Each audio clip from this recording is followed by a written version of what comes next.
अनि रविको समर्थनमा त एकजना पनि हेर्नु न बुढोदेखि बच्चासम्म तर रविको एउटा कुरो कस्तो भने तपाईको कुरा पनि ठिकै हो रविको समर्थन गर्ने व्यक्ति त्यसलाई जेलमा 5 वटा अदालत घुमा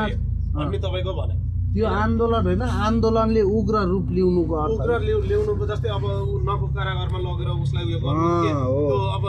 त्यो मात्र होइन 5 वटा अदालतमा घुमाइराख्यो नि त्यही मेन जर त्यही नै हो के हैन तपाईको त्यो हो त मतलब नको कारागारमा त्यो तपाई यहाँबाट जानुस् हामीले थाम्न सक्दैनौं तपाईलाई निकाल्छ भनेर जुन पेपर आयो हामीले चाहिँ आधिकारिक भनेर निस्कि भनेर चाहिँ त्यो आधिकारिक हो नि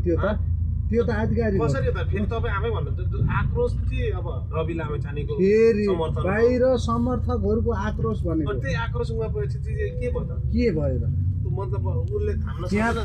कसले थाम्न सक्नु प्रशासनले किन थाम्न सक्छ त्यहाँ त घुसपेट अरू पार्टीको मान्छे नि घुसेर अनि चक्कु कहीँ घुसार सुरक्षाको लागि हो त्यो त रविलाई निकाल्नको लागि के अरू पार्टीको मान्छे गएको थियो त त्यहाँ रविलाई निकाल्न होइन हुलमा अरू पसेर भनेको खोइ त्यो जेलभित्र त्यो त जति पनि गए रविकै मान्छे गयो नि त त्यहाँ जेलभित्र त अरू पनि जान्छ नि कहाँ रविको मान्छे मात्र जान्छ हुलदङ्गाको बिचमा अरू मान्छे घुस्दैन रविको समर्थनवाला त गयो नि जहाँ त्यो नभएको थियो भने त नको कारागारबाट त निकाल्दैन थियो मतलब त्यो पेपर दिन बाध्य हुँदैन थियो तर समर्थन त वाला त गयो नि त त्यहाँ गए त्यो आन्दोलन त त्यही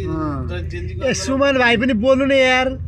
जेनजीको आन्दोलन भन्नु नि त्यही रविको समर्थनको हो सुमन भाइले नखुमा किन जेलबाट निकाल्न जान्छ सुमन भाइले के सोच्छ त्यो जति गराए पनि पाले नै हो भनिरा होला के भयो भने पछि के भयो भने त अब विरोध भएपछि रवि फेरि कानुनी प्रक्रिया मात्र अपनाएर जाने मध्ये मान्छे हो नि त रविको रवि लास्टमा यता प्रचण्ड आएर चाहिँ फेरि रविसँग मिल्यो भने प्रचण्ड सही भन्छ त्यसलाई प्रचण्ड मिल्न कोही हजुर मैले अपनाएको बाटो गलत रहेछ हजुरको लाइनमा आयो भन्यो भने त तबे अनि एकछिनपछि अर्कोले शर्मा कृष्ण बरोले तपाईँलाई गलत गर्थे केही भनेको थियो हजुर मबाट माफ भयो एकचोटिलाई क्षमा दिनुहोस् भन्यो भने तपाईँले के गर्नुहुन्छ हो त्यो सेम त्यही हो पुरा घटनामा कुनै पनि कुरामा त्यही त्यो प्रचण्डले पनि हजुर मैले गरेको बाटोले अब उपलब्धि भएन म त हजुरको लाइनमा आएर